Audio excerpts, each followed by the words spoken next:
Hello everybody, welcome to New Modern. I'm Corbin Hostler and this is Jace's world and we're all just living in it. At least that's what they'll have you think anyways. We're here with New Modern, new decks, Bloodbraid Elf, Jace, the Mind Sculptor unbanned, and here on Mining Modern, I figured we may as well just play them both to get things started. I'm sure over the next few months we will have a lot of Bloodbraid decks, a lot of Jace decks, a lot of decks worth updating with them. You know, I have ideas for it. Bloodbraid Elf in particular goes into allies, it goes into other zoo decks, it goes into cool brews like this with Ancestral Vision. If you watched a Team Modern Super League last week where you saw my team of myself, Todd Stevens, and Saffron Olive take down the pros from Madison, the best city in North America for Magic, competitive Magic that is, you saw how powerful Jace was. It was a lot of fun. We're looking forward to more Team Modern Super League. We've made the playoffs and now we'll see how well we can do. But right now, let's dive into the new world of Modern, and let's talk about Jace, and let's talk about Bloodbraid Elf. And you know what? Let's play them both together. Thank you to Yama Killer, who top 32'd the latest Modern Challenge. Now, I waited until the last minute to record these videos so I could have the deck list from this tournament so we could see the best way to bring you Jace and Bloodbraid Elf. And I was really hoping something like this would happen, and it did. We have Jace, we have Bloodbraid Elf, and we have them in the same deck. Now, there's been a lot of talk about a Temur Moon sort of deck, and basically because you get to play Jace and Bloodbraid together, and this is the deck that did the best with these two pieces. Now, the Blood Moons you can see are in the sideboard, but in the main deck, this is the biggest synergy, you know, the biggest brokenness you can do with Bloodbraid, I think, and that is Bloodbraid Elf Cascade into Ancestral Vision. Now, because Ancestral Vision has no mana cost, it does in fact have a mana cost less than 4, and therefore can't be cast for free if you cascade into it with Bloodbraid Elf. And that means that Bloodbraid Elf into Ancestral Vision, just immediately you get a 3/2 haste for 4 mana that also draws you 3 cards. That's pretty powerful. Turns out you can also play Jace at the top end of a deck like this. And Jace does it all. I mean, just does literally everything. It's an incredible Magic card. It's the best Planeswalker ever printed for a reason.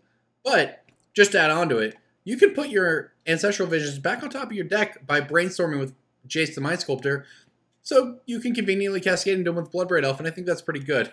Now, I don't know if these cards are going to break the format. Jace looked pretty good, but the results from the Modern Challenge are definitely not weighted heavily towards Jace or heavily toward Bloodbraid Elf. It seems like, at least for now, they seem reasonable in the one event we have to work with, but they're very good in this deck. Now, you can play 4 Bloodbraids because they fit a little better on the curve here. 4 Jace would be a little overkill, but we get a couple of them in here now.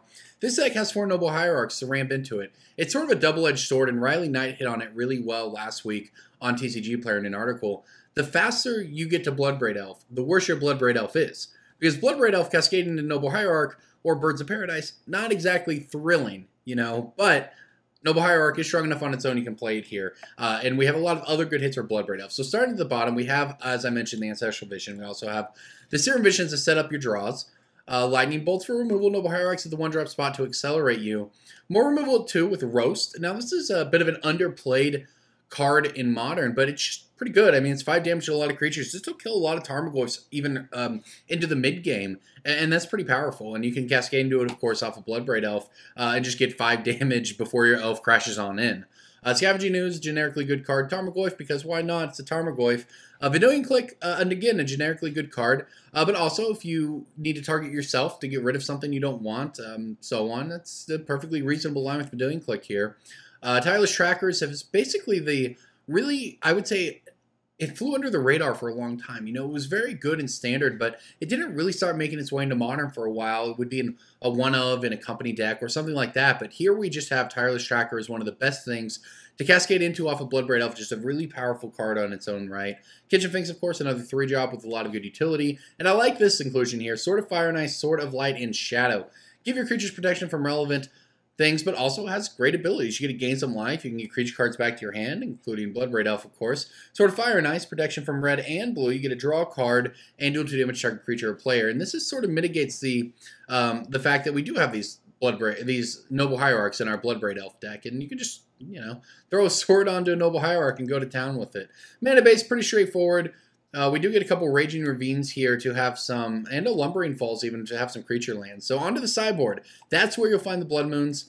Good against a lot of decks. Not in the main deck here. The main deck's a little more oriented towards, you know, just playing the most powerful cards across a wide range of matchups rather than the Silver Bullet type nature of Blood Moon here.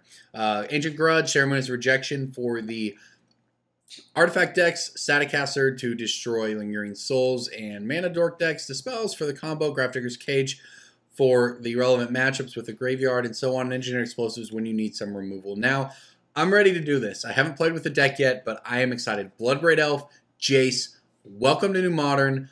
I'm Corbin Hostler. This is Mining Modern. Thank you for watching.